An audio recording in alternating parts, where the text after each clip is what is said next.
Hey everyone, it's Gary here, and I've come to Soccer Labs to shoot this video. We're getting some echo because I don't have an auxiliary mic on, but that's okay because what I really want to do is just talk about some of the differences between an iPhone and a regular standard camera. Because people always say, well, why not just use the iPhone? You know, it has better zoom, it has this, it has that.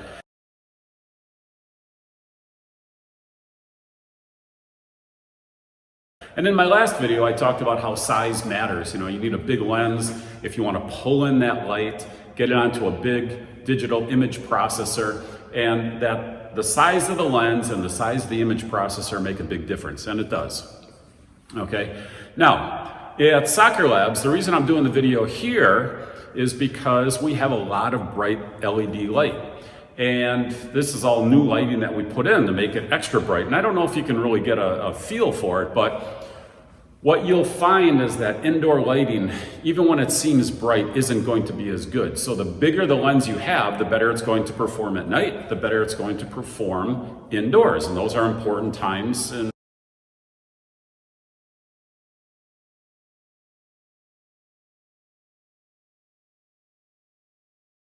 You know, you do a lot of games at night when the kids get older, and a lot of games indoors if you are in the Midwest area where it's cold.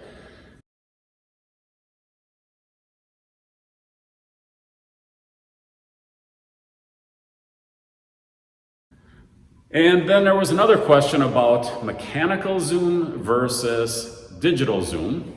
And what about the solo shot? So let me just take the easy one first, the solo shot. It's a nice camera. You know, to me, it's not really the best automated camera. If I were to get an automated camera, I wouldn't go with a solo shot, only because you got the tracking and it tries to zoom in and zoom out. And I've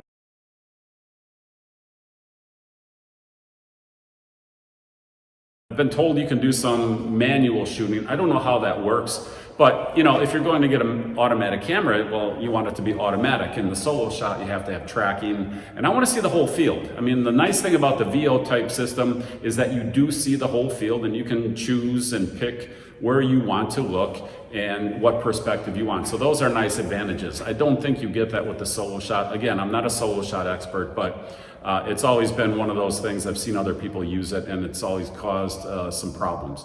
So solo shot, it's not bad, but I wouldn't go for it. Now, the solo shot also has, and this will come back into the next topic of mechanical versus digital zoom. The solo shot has a 65x zoom. In other words, it can zoom in 65 times what you see at, you know, this space. You can go out 65 times that and see, you know, it at the same perspective. But keep in mind, it's a digital zoom, and a digital zoom is never as good as a mechanical zoom, all right? And when you look at a lot of these cameras, they will tell you that you get maybe a 12x mechanical zoom and a 20x digital zoom, okay? But a digital zoom is, you know, in simple terms, it's really just zooming in like you do on your computer, but it's not actually pulling anything more in. It's just, you know, it's a digital zoom, right? It's a way of interpreting what that light is doing versus this is a mechanical type zoom. And you can see how the physical lens is changing, all right? So this is actually changing. It's moving the lenses and you know, pieces inside. So this is a mechanical zoom versus a digital zoom. So when you think about some of these cameras, let's pick on the iPhone again.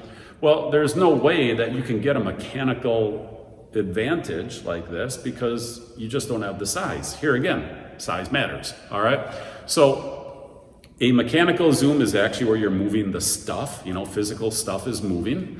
And digital zoom is like on your computer where you're just zooming in, right? You can only zoom in so far before all you have is a square pixel, right? You can zoom in as far as you want, but you're not getting anything better. You're just, it's not like on TV where they take the satellite and the, you know, in the crime movie, and they say like, oh, zoom in further, and then they can see their license plate number.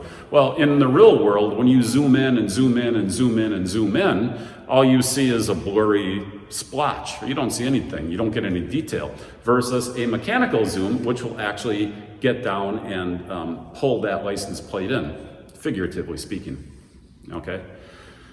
So mechanical zoom versus digital zoom. Lighting, it'll be interesting to see what these two videos look like. I have two cameras side by side. I'm standing in between the two of them, so a little different perspective, but I think you're going to see a difference. This is about as advantageous as it gets for an iPhone because I'm only 2 or 3 feet away. The lighting in here is extremely good. You know, we replaced all this with modern white LED lights in the last year and a half, so it's a lot of light. It's way more light that you will get than you will get in your typical indoor soccer field. So those are the things I just wanted to cover in this video. Always, there is no bad camera. There's only what is the correct camera for you. I'm just giving you options. I'm not a camera salesman. I'm not even a camera expert. I just know a lot about them, but I can assure you, if you get into some of these photography sessions, get on some of these forums, they will go into crazy details that you don't even care about. But I keep it simple. Mechanical versus digital. Big is better, and spend more money and get a better camera, okay? If you want an automated camera, I'm not a solo shot fan. I like the VO style better because I want the whole perspective. And if you just want to pull out your iPhone or your iPad, it'll work. It'll work, okay?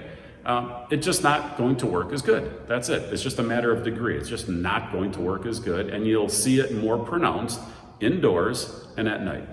All right, this is Gary with Soccer Pro, helping you choose what kind of camera to get better video and make smarter players. All right, bye now.